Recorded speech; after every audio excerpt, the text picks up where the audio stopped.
오늘 새벽 우리에게 주시는 하나님의 말씀은 마태복음 10장 24절로 33절까지의 말씀입니다. 제자가 그 선생보다 또는 종이 그 상전보다 높지 못하나니 제자가 그 선생 같고 종이 그 상전 같으면 조카도다. 집주인을 바알세불이라 하였거든 하물며 그 집 사람들이랴. 그런즉 그들을 두려워하지 말라. 감추인 것이 드러나지 않을 것이 없고 숨은 것이 알려지지 않을 것이 없느니라. 내가 너희에게 어두운 데서 이르는 것을 광명한 데서 말하며 너희가 귓속말로 듣는 것을 집 위에서 전파하라. 몸은 죽여도 영혼은 능히 죽이지 못하는 자들을 두려워하지 말고 오직 몸과 영혼을 능히 지옥에 멸하실 수 있는 이를 두려워하라. 참새 2마리가 한 아사리온에 팔리지 않느냐. 그러나 너희 아버지께서 허락하지 아니하시면 그 하나도 땅에 떨어지지 아니하리라. 너희에게는 머리털까지 다 세신 바 되었나니 두려워하지 말라. 너희는 많은 참새보다 귀하니라. 누구든지 사람 앞에서 나를 시인하면 나도 하늘에 계신 내 아버지 앞에서 그를 시인할 것이요. 누구든지 사람 앞에서 나를 부인하면 나도 하늘에 계신 내 아버지 앞에서 그를 부인하리라. 아멘.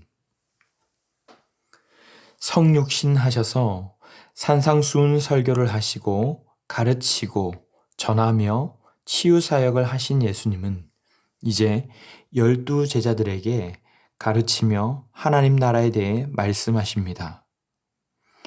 어제는 세상으로부터 미움을 받을 것이며 환난을 당할 것인데 염려하지 말라고, 이것은 지극히 당연한 일이며 인자가 다시 오실 때까지 끝까지 견디는 자가 구원을 받을 것이라고 말씀하셨습니다.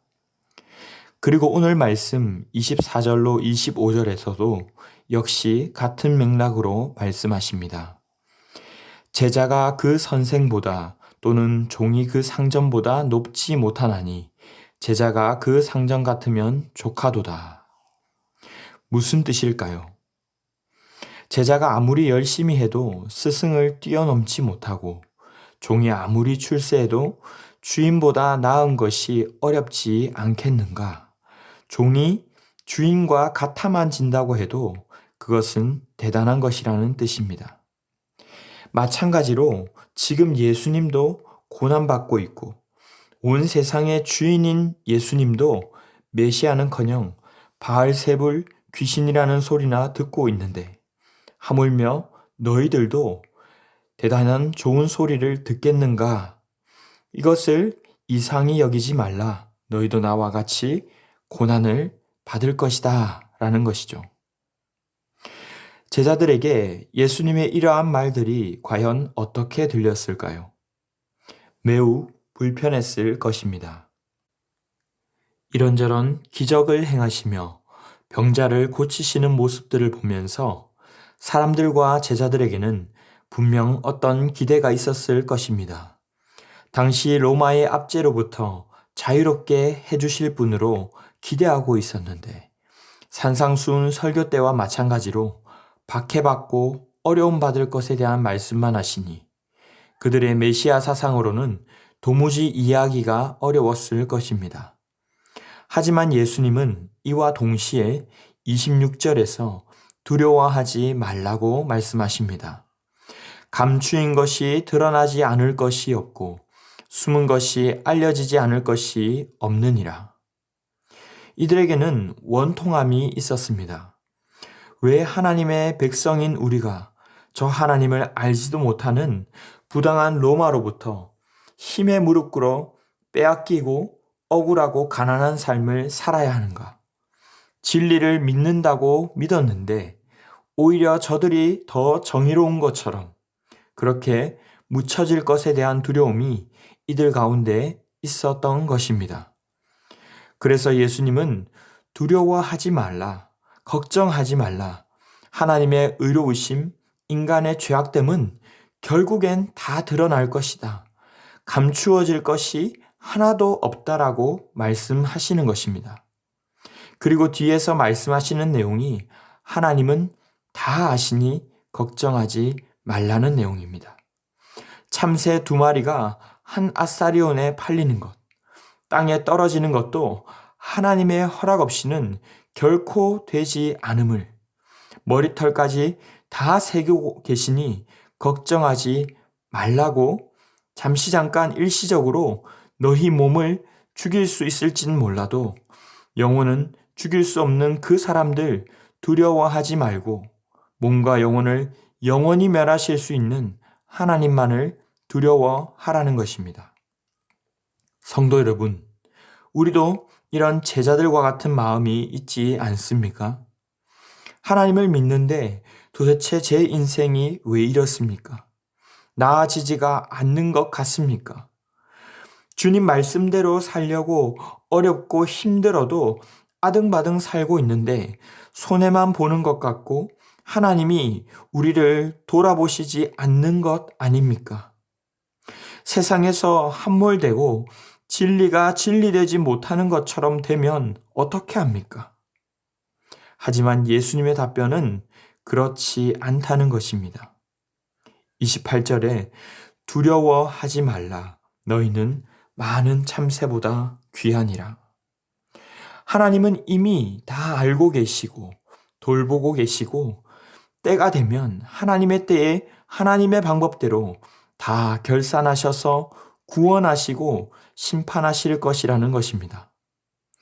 우리는 당장 내가 손해보는 것 같고 내 뜻대로 되지 않아 힘들면 하나님 나라도 그러할까라고 생각합니다.